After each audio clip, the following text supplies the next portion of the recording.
Let's talk about the shooting in Minnesota and the impact it's having on the national conversation and on elected officials. Kristin, you work with a lot, have worked with a lot of elected officials.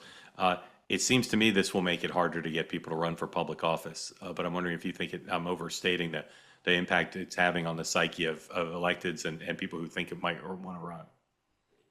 I think that's definitely part of it. It also, I mean, you can kind of tell just the extremes on both sides. This was a tragedy first and foremost, and obviously just horrific. So I think, yes, of course, this instance will make it harder to persuade someone to run. But I think there's been something happening even before that, where the extremes on both sides are bubbling up to such a point where many Americans just want to turn their TV off, turn their internet off, and many people who look to run say, well, if I'm not going to be the extreme of one side or the other, am I going to be able to get anything done or get elected? And so I think it's a bigger problem that we're seeing just in general, that this extremism on both sides, on the right and the left, is discouraging for people who otherwise would be good leaders.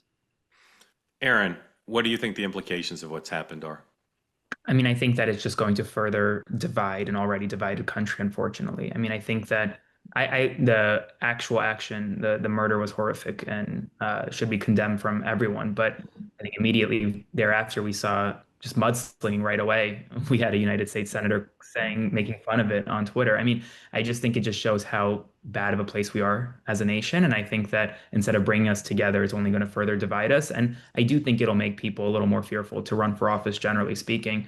Anytime you have a threat against lawmakers, I mean, I think there was a report that congressional lawmakers, their text chats were blowing up after the shooting because they're now scared for their own lives, even more so than before. So it's unfortunate. It really is. They say that something that's easy is like a walk in the park. Well, easier than a walk in the park, hit the subscribe button, be part of the two-way community, never miss an episode, be part of our conversations. Thank you for your service to America.